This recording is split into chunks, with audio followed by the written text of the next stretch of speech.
मुबारक हो आपको मुसलमानों, खास तौर से मुबारक उन लोगों को जो सेक्युलरिज्म के झूठे वादे पर ये राष्ट्रवादी कांग्रेस को वोट देते, बल्कि गुलामी करना उनका मुकद्दर समझते। ये तुम्हारी बर्बादी की दास्तान बयान कर रहा हूं। क्या तुम अपनी औलाद के मुस्तकबिल का बोझ नहीं उठाओगे? क्या तुम अपने बच्चों के लिए स्कूल नहीं मांगोगे? क्या तुम अपनी बच्चियों के लिए ग्रेजुएशन नहीं मांगोगे? तुम कब तक इन लोगों की गुलामी करोगे? और ये झूठ पे झूठ, झूठ पे झूठ, पीठ पे इतने खंजर मारे गए मुसलमानों के कि पीठ पे कोई जगह बाकी नहीं है जहां पे तुम्हारा जख्म ना। 67% मुसलमान कच्चे घरों में रहता है, तुम्हारे घर नहीं है और तुम सेक्युलरिज्म की बात करते हो। मुझे उस बात का गुस्सा आता है। मुझे इन गैरों से, इन दुश्मनों से शिकवा नहीं है, मुझे अपने भाइयों से शिकवा है। मुझे वोट मत दो, मगर ये जुल्म को तो खत्म करो, ये नाइंसाफी को तो खत्म करो। मेरा हक तो मुझे दो, मुझे इज्जत की जिंदगी दो और मौत में भी इज्जत दो। मेरे नौजवानों का मुस्तकबिल दो, मेरे बच्चों को स्कूल दो, मुझे एक मुकाम दो। हम क्यों रिजर्वेशन की बात कर रहे हैं? मैं उद्धव ठाकरे के लिए अब तकरीर करूंगा, यहां से शिवसेना के लिए करूंगा। अब आपको बताना पड़ेगा मेरे इन सवालों का जवाब। क्या बॉम्बे हाई कोर्ट ने अपने इंटरिम ऑर्डर में नहीं कहा कि महाराष्ट्र में वो मुसलमानों में जो 50 या 55 बिरादरियां, उनको रिजर्वेशन दिया जा सकता, क्योंकि वो समाजी तौर पर, तालीमी तौर पर, सोशली और एजुकेशनली बैकवर्ड है? क्या कहा था? नहीं कहा था? कहा था, और कहा कि तालीम में दो। उन्होंने कहा कि नौकरियों में भी दे सकते हैं, मगर नौकरियों का जो रिजर्वेशन है उसका कोटा बढ़ गया, मगर तालीम में दो। आपने क्यों नहीं दिया? क्या कांग्रेस पार्टी जबान बंद करके बैठी है? राष्ट्रवादी कांग्रेस मुंह बंद के बैठी है? यह तुम्हारी मोहब्बत है मुसलमानों से? मगर नहीं। हम क्यों पूछ रहे रिजर्वेशन? अब आप लिख लो इसको या याद रखो, ताकि अगर कोई महल्ले में कोई कांग्रेसी, राष्ट्रवादी या सैनिक आया तो उसको बोला, ये बैठ जरा सुन, मेरी बर्बादी की दास्तान सुन और इसका जवाब दे। मेरे भाई, महाराष्ट्र में 11% मुसलमानों की आबादी। हमारे जर्नलिस्ट हजरात भी साथ है, हमारे से बड़ी मोहब्बत है उनको। हमसे भी मोहब्बत थी, मालूम था, मगर हमारी गाड़ी से भी मोहब्बत हो गई। मुबारक हो। दूल्हे की गाड़ी जब आती है तो नाचते हैं लोग। महाराष्ट्र में कितने मुसलमान के पास ग्रेजुएट हैं? खाली 4% मुसलमान ग्रेजुएट हैं महाराष्ट्र में। कितने हमारे हिंदू भाई हैं? 8.9%। माने ओवरऑल महाराष्ट्र में 8.7 ग्रेजुएट हैं, जिसमें से मुसलमान खाली 4.9 और हमारे हिंदू भाई 8.9। क्या ये आर्टिकल 15 और 16 को सेटिस्फाई नहीं करता कि हम इतने हमारे कम ग्रेजुएट हैं? और फिर इसके बाद आप देख लो, ड्रॉप आउट रेट कितना है मुसलमानों का? ड्रॉप आउट रेट, अब आप खुद अंदाजा लगाइए कि जो मुसलमान प्राइमरी में, अगर 22% मुसलमान प्राइमरी स्कूल में है, मिडिल स्कूल में आते आते खाली 13% हो जाता। कितने? प्राइमरी में 22, तो मिडिल में आते आते 13 हो जाता, और वो मैट्रिक में आते आते खाली 12% हो जाता, और हायर सेकेंडरी इंटरमीडिएट में आते आते वो 7.1% हो जाता, और उसके बाद ग्रेजुएट खाली 4 होते। अब आप सोचो कि आपके घर में आपकी औलाद है, उसको आप प्राइमरी स्कूल में डाल दिए, अब तो स्कूल खुल रहे हैं, यानी अगर 22% मुसलमान के बच्चे प्राइमरी स्कूल में हैं, तो मिडिल स्कूल में आते आते 13% हो जाता, मैट्रिक में आते आते 12% हो जाता, हाई इंटरमीडिएट में, हायर सेकेंडरी में आते आते 7% हो जाता, ग्रेजुएट होते होते 4% हो जाता। यह सबसे कम है, सबसे कम है। ये नहीं देंगे मेरे को रिजर्वेशन, मेरे बच्चे नहीं पढ़ेंगे, क्या उनके मुस्तकबिल में नहीं है कि काबिल बने, पढ़े लिखे बने, डॉक्टर बने, इंजीनियर बने, एमबीए करे, एमसीए करे, गवर्नमेंट की नौकरी मिले? मगर नहीं, सेकुलरिज्म को तुमको जिंदा रखना है। तुम सेकुलरिज्म के गुलाम और कैदी बने हुए हो मुसलमानों। क्या मेरे मुकद्दर में यह लिखा है कि मैं सेकुलरिज्म के ट्रेन के स्टेशन पर हमेशा कूली बनकर इन जालिमों का बोझ उठाऊं? क्या तुम अपनी औलाद के मुस्तकबिल का बोझ नहीं उठाओगे? क्या तुम अपने बच्चों के लिए स्कूल नहीं मांगोगे? क्या तुम अपनी बच्चियों के लिए ग्रेजुएशन नहीं मांगोगे? तुम कब तक इन लोगों की गुलामी करोगे? और ये झूठ पे झूठ, झूठ पे झूठ, पीठ पे इतने खंजर मारे गए मुसलमानों के कि पीठ पे कोई जगह बाकी नहीं है जहां पे तुम्हारा जख्म ना हो। इतना धोखा दिया गया। इससे खून खौलता है जब यह पढ़ता हूं मैं। तो मेरी जबान का अगर कोई कहता है कि ओवैसी की जबान कड़वी है तो यह क्या है? फिर मैं घर में जाकर सो जाऊं कि मेरी कौम के बच्चों को स्कूल नहीं है? 22% से स्कूल में दाखिला और ग्रेजुएशन तक सिर्फ 4%। क्या गरीबी मेरा मुकद्दर बना दोगे? क्या गुर्बत मेरी जिंदगी में रहेगा और मेरी औलाद भी रहेगी गुर्बत में? मेरे अजीज दोस्तों और बुजुर्गों, यह बर्बादी की दास्तान है महाराष्ट्र के मुसलमानों की। और फिर ये बोलते, आपको यह भी बताना चाहूंगा, यह पूरा डेटा है। मीडिया के लोग अगर यह समझ रहे हैं कहां से लाया, मैं दिमाग से नहीं लाया हूं, पढ़ के लाया हूं। और मैं कोई ऐसा बोलने वाला नहीं हूं, मैं उसकी तरह नहीं हूं जिसने कहा था किसानों को कैनाल में पानी नहीं आया तो जाके मूत दो, उसको दिमाग नहीं होगा, मेरे को बहुत दिमाग है।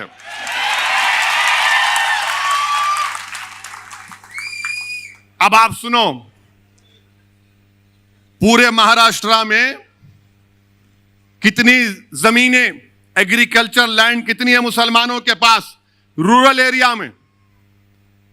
और वो मुसलमानों को मैं याद दिला रहा हूं जो उस वक्त असेंबली के इलेक्शन में जो बैंड बाजा की पार्टी बने हुए थे कांग्रेस राष्ट्रवादी के लिए, सेकुलरिज्म सेकुलरिज्म, वोट दो वैसी आ जाएगा। अब बोलो, देखो कितनी जमीन तुम्हारे पास है, जिरात की जमीन, एग्रीकल्चर जमीन, देही इलाकों में। मराठाओं के पास, जिनके पास कोई जमीन नहीं है जिरात की, मराठाओं के 8.66% हैं जिनके पास एग्रीकल्चर की कोई जमीन नहीं है। कितने मुसलमानों के पास एग्रीकल्चर की जमीन नहीं है? अच्छा, यहां कोई गांव से आया, कोई गांव में जमीन है तुम्हारी, हाय तो हाथ उठाओ, डरो मत, नहीं डरो। कितने, 1 2 जो गांव में जमीन है जिरात की जमीन, कितने खाली 4 हाथ उठे, वहां 5 6। अब आप, ये सही है ना? फिर 83% महाराष्ट्र के मुसलमानों के पास रूरल एरिया में, देही इलाकों में कोई ज़राअत की जमीन नहीं है, कोई ज़राअत की जमीन नहीं है।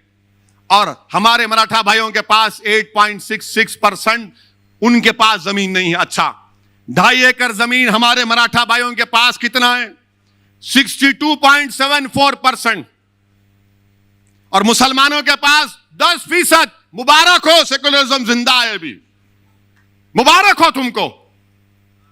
62% जिसके पास 2.5 एकड़ जमीन है उसको रिजर्वेशन देंगे। जिसके पास 10% लोगों के पास 2.5 एकड़ जमीन है उसको नहीं देंगे आप, क्योंकि वो गरीब है, तुम तो दौलतमंद हो, तुम्हारे घरों में तो अरब का तेल निकल रहा है ना।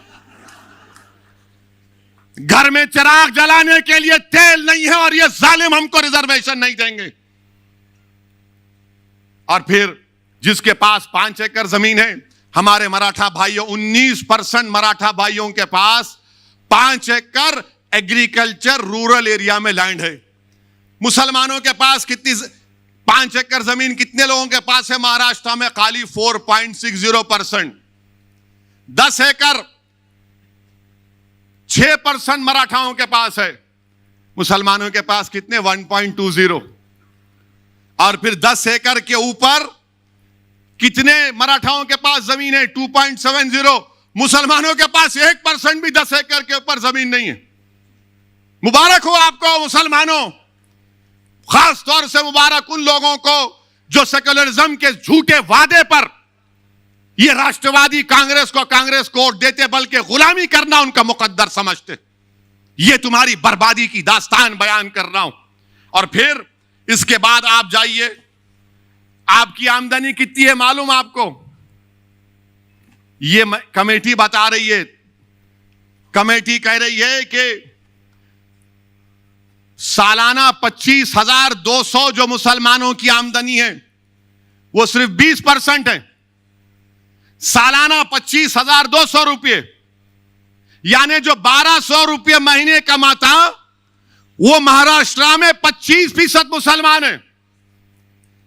और जो 20% है, जो 25,000 से 2,000 और 50,000 के दरमियान में जो कमाता मुसलमान सालाना 12 महीने में, जो 25,200 से 50,400 कमाता वो 41% है मुसलमान। और जो 50,000 से 72,000 जिसकी सालाना आमदनी है वो खाली 20% है मुसलमान। और जो 72,000 से 3,60,000 जो 12 महीने में कमाता वो सिर्फ 17% है। और जो 3,60,000 के ऊपर कमाता वो ओनली 0.36% है। क्या आप खुश हैं इससे? मुझे पूछ बजवा दो, बताइए। क्या आपको शौक नहीं है कि आपकी आमदनी बढ़े ताकि आप अपने बच्चों की शादी कर सके, अपने बच्चों को पढ़ा सके? ये हमारा ड्रॉप आउट रेट क्यों गिरता? 22% पे प्राइमरी है, ग्रेजुएशन में आते आते 4 क्यों होते? जाकर पूछो, हर मुसलमान से कहेगा कि पैसे नहीं है बच्चों को पढ़ाने के लिए। अगर मेरे पास दौलत होती तो पढ़ा देता, बेटी होती तो बोलता 10th पढ़ ली, अब शादी कराना है 12वीं के बाद। तुम अपने बच्चों को नहीं पढ़ा सक रहे महाराष्ट्र के मुसलमानों, यह तुम्हारी आमदनी है। आप बताओ, आप क्या खामोश बैठेंगे? आप फिर अंदाजा लगाइए। और फिर अब ये हमारे मराठा भाइयों की आमदनी क्या है ये भी देख लो आप। ये भी नंबर लाया हूं, पूरी तैयारी करके आता हूं हमेशा। ये तो आपको बता दिया हमें। अब देखो हमारे मराठा भाइयों की आमदनी जो सालाना 24,000 कमाते वो 22% है। आप 25,000 जो कमाते हो 20% है।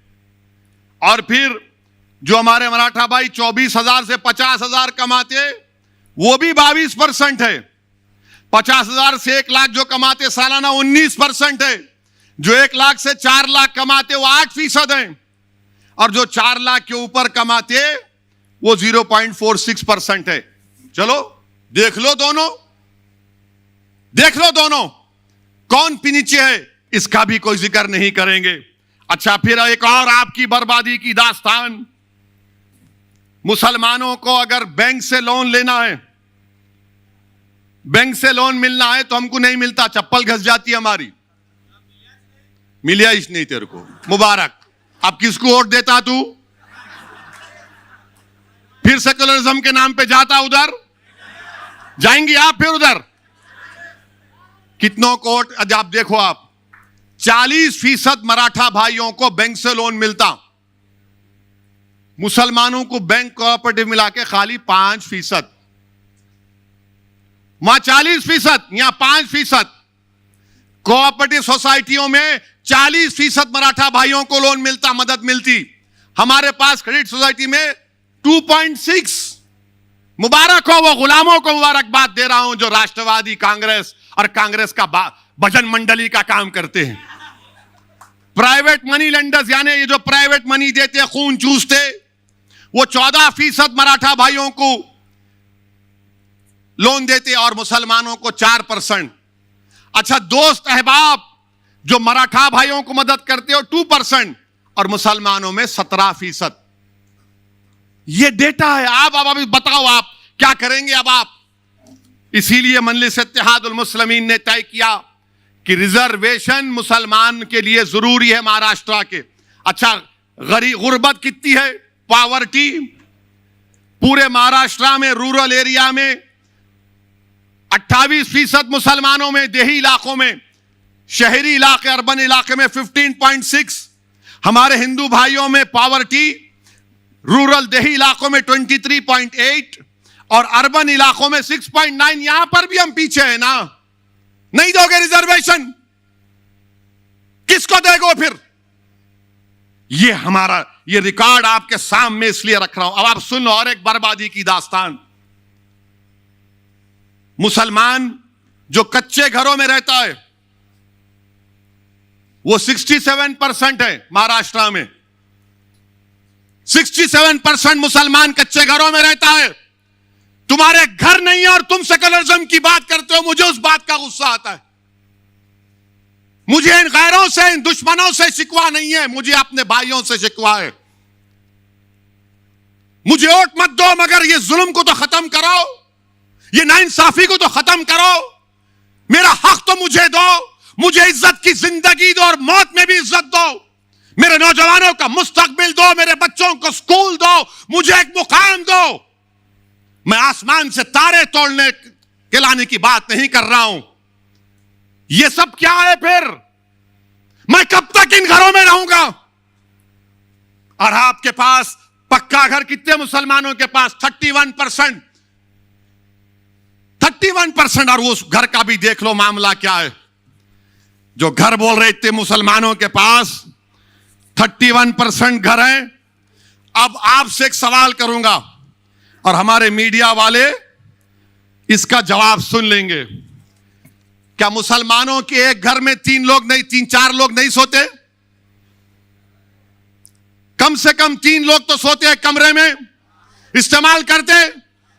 जोर से बोलो, इनको मालूम होना ना, नहीं तो इन्हों हमारे पीछे रहते। अब आप ये बताओ, आपको जानकर तकलीफ होगी कि हमारे मराठा भाइयों के पास 3 रूम के कमरे 20% लोगों के पास है। 2 रूम का घर 48% लोगों के पास है। 4 रूम का घर 8% लोगों के पास है। 5 से ज्यादा कमरे का घर 3% लोगों के पास है। मेरे पास क्या है? मेरे पास सेकुलरिज्म है, मेरे पास धोखा है। मेरे दादा को धोखा दिए, उनके बाप को दिए, मेरे बाबा को धोखा दिया, अब तुमको धोखा दे रहे हो। नौजवानों, कल मुस्तकबिल तुम्हारा होगा। तुमको अपना हक हासिल करना पड़ेगा। तुम्हारे वालिद ने तकालीफ उठाई, तुम्हारे दादा ने तकालीफ उठाई। हमने जिन्ना के पैगाम को ठुकराया। हमने भारत को अपना वतन माना और मानते रहेंगे। हमने संविधान को माना मगर जमहूरियत को माना। यह कौन सी जमहूरियत है कि आप मुझे गरीब रख रहे हैं? मेरे अजीज दोस्तों और बुजुर्गों, ये आपके सामने इसलिए कह रहा हूं। अच्छा, कितने मुसलमान स्लम में रहते हैं? महाराष्ट्र की रिपोर्ट कह रही है 54%। 54% लोग स्लम इलाकों में रहते। और आपको मालूम, हमारे मराठा भाइयों के पास 76% मराठा भाइयों के पास टॉयलेट है। मुसलमानों के पास खाली 35%। ये डेटा है। मेरे को मालूम है कि कल के बाद हमारे मीडिया वाले, बल्कि आज शाम से शुरू कर देंगे कि शोलापुर में ओवैसी ने भड़काऊ भाषण दिया। अरे थू है तुम्हारी बातों पर, कोई परवाह नहीं है। तुम जो लिखते लिखो, जो दिखाते दिखाओ, मेरी जबान को तुम रोक नहीं पाओगे। यह जुल्म है मेरे मुसलमानों से, यह जुल्म है मुझसे। तुम रिजर्वेशन नहीं देना चाहते मगर जुल्म क्यों कर रहे मुझ पर? क्यों जुल्म कर रहे मुझ पर?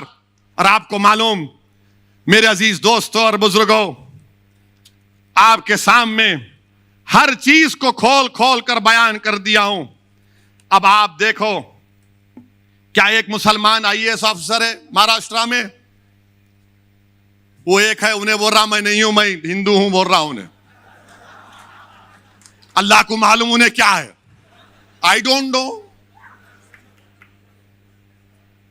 इधर भी है उधर भी है, उन्हें बिन पेंदे का लोटा है, उन्हें भी ऐसा है। और ये जो राष्ट्रवादी और कांग्रेस के बोलते अरे अरे नहीं मियां, उन्होंने आके बोल के चले जाते, उनका क्या है? अरे मैं आके बोल के नहीं जाता हूं, मैं ये तमाम हकीकत बयान कर रहा हूं। और अगर तुमको समझ में नहीं आया तो बुला लो, बैठ के बात करेंगे। अच्छा, एक मुसलमान आईएएस ऑफिसर नहीं है महाराष्ट्र में। आईपीएस ऑफिसर हमारे मराठा भाइयों के 28% आईपीएस ऑफिसर है मराठा भाई। कितने हैं? आपके कितने हैं? 1.9%। बजाओ थाली अब। 28% हैं। उनको रिजर्वेशन देने की बात ये तीनों कर रहे हैं। ये अमर अकबर एंथनी की जोड़ी। हमको नहीं देंगे। गारत का गवाह भरता ही नहीं है उनका। 28% आईपीएस ऑफिसर। अच्छा, मंत्रालय में कितने हमारे मराठा भाई काम कर रहे हैं? 16.17%। यानी मराठा भाइयों की आबादी इम्तियाज साहब 33% है। यानी 33% आबादी हमारे मराठा भाइयों की है। आधे से ज्यादा आईएएस ऑफिसर हैं।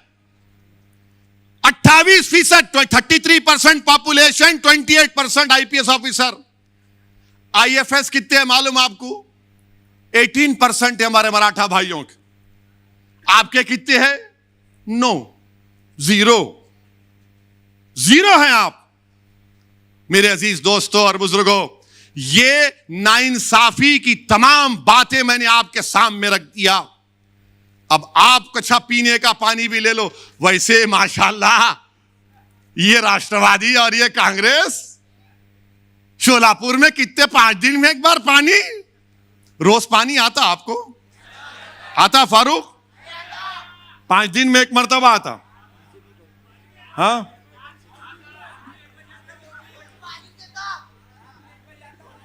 रात में 1 बजे आता। और आता क्या? कितने दिन में आता?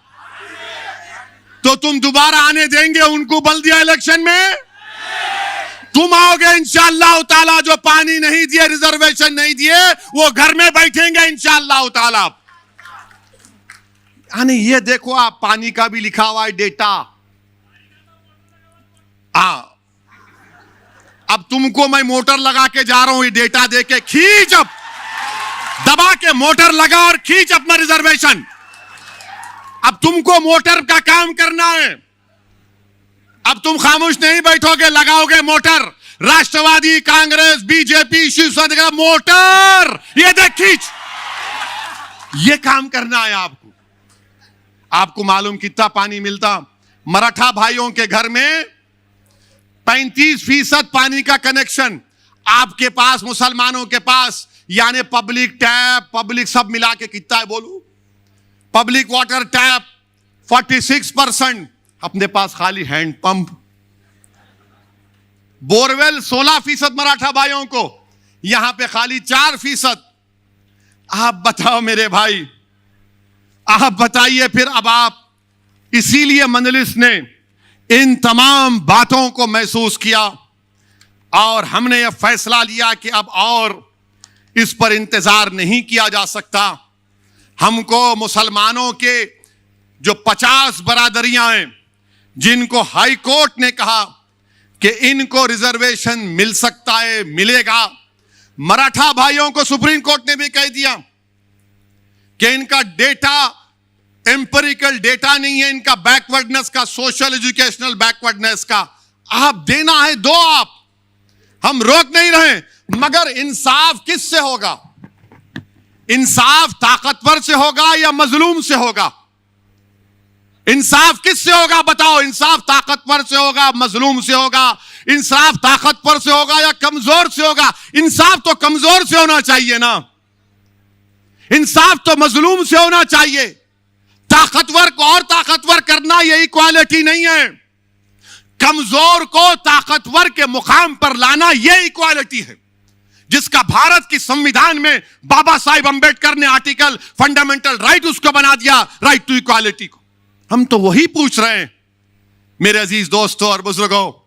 यही चंद गुजारिशात मुझे आप तक करना था। 11 दिसंबर को चलो मुंबई का प्रोग्राम है, उसमें जरूर शिरकत करिए। अगर आप नहीं आ सकते तो उसके लिए दुआ करिए।